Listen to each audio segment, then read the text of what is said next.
వరుస ఎన్కౌంటర్లతో మావోయిస్టులను మట్టుపెడుతున్న భద్రతా బలగాలకు తీవ్ర ఎదురుదెబ్బ తగిలింది. ఛత్తీస్గఢ్ సుక్మా జిల్లాలో మావోయిస్టులు ఊహించని ఘాతుకానికి పాల్పడ్డారు. డోంగ్రా గ్రామ పరిధిలో పెట్రోలింగ్ చేస్తున్న పోలీసుల వాహనాన్ని ఐఈడీతో పేల్చేశారు.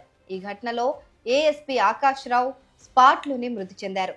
డీఎస్పీ, సిఐ సహా కొందరు కానిస్టేబుళ్లకు తీవ్ర గాయాలయ్యాయి. వారిని కోంటా ఆసుపత్రికి తరలించి చికిత్స అందిస్తున్నట్లు అధికారులు వెల్లడించారు. ఇక మావోయిస్టులు మంగళవారం ఈ ప్రాంతంలో బంద్కు పిలుపునివ్వడం వల్ల పోలీసులు పాట్రోలింగ్ చేపట్టినట్లు అధికారులు వెల్లడించారు. ఈ పేలుడు ఉదయం 9 నుంచి 10 గంటల సమయంలో జరిగిందని పోలీసులు చెబుతున్నారు. బస్తర్ ఐజీ సుందర్ రాజ్ ఈ పేలుడు ఘటనను ధృవీకరించారు. అయితే 2009 తర్వాత ఛత్తీస్గఢ్ లో ఒక సీనియర్ పోలీస్ అధికారి మావోయిస్టుల కారణంగా చనిపోవడం ఇదే మొదటిసారి కావడం గమనార్హం. మే 2009లో రాజ్నంద్ గావ్లోని మదన్వాడాలో మావోయిస్టులు పోలీస్ బృందంపై దాడి చేశారు. ఈ దాడిలో అప్పటి ఎస్పీ వినోద్ చౌబే మరణించారు. ఆ తర్వాత ఇంతవరకు ఇలాంటి ఘటన జరగలేదు. దీంతో భద్రతా బలగాలు అప్రమత్తమయ్యాయి. తీవ్ర స్థాయిలో కూంబింగ్ ప్రారంభించాయి. సుక్మా, బస్తర్తో పాటు దండకారణ్యం మొత్తాన్ని జల్లెడ పడుతున్నాయి. మావోయిస్టులను త్వరలోనే అంతం చేస్తామని బలగాలు చెప్తున్నాయి. ఇక జూన్ 10వ తేదీన బస్తర్లో మావోయిస్టులు బంద్కు పిలుపునిచ్చారు. ఈ నేపథ్యంలో అటు పోలీసులు, ఇటు భద్రతా దళాలు అప్రమత్తమయ్యాయి.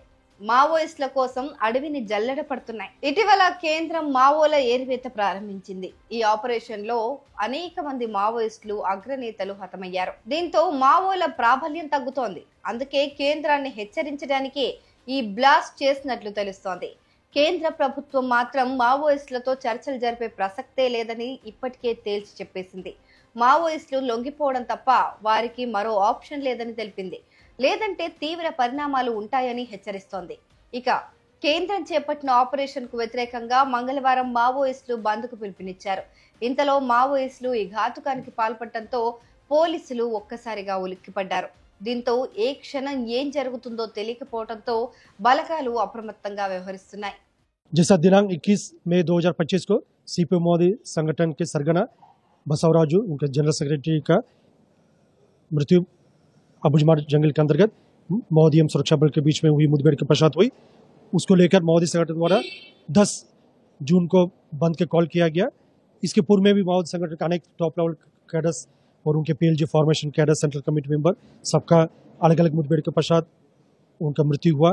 उसी कारण से माओवादी संगठन अभी नेतृत्वहीन और दिशाहीन हो गई, काफ़ी बौखलाहट में है। इसलिए उनका समझ में नहीं आ रहा क्या करना क्या नहीं करना।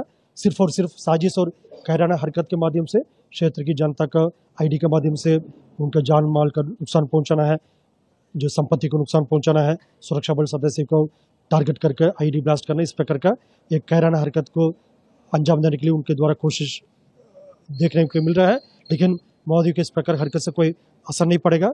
क्षेत्र की जनता मन बना चुकी है और सुरक्षा बल का हमारा प्रत्येक सदस्य मन बना चुकी और शासन का स्पष्ट इरादा है इस संगठन का अंत को बहुत जल्दी करना है। उसी के दिशा में हम लोग मजबूती से काम कर रहे हैं और 10 तारीख जो बंद है या आगे कोई भी उनका साजिश रहेगा उससे किसी प्रकार का कोई उनका सफलता नहीं मिलेगा। उल्टा एक इस प्रकार का हरकत से उनका अंतिम दिन और नजदीक आ रहा है।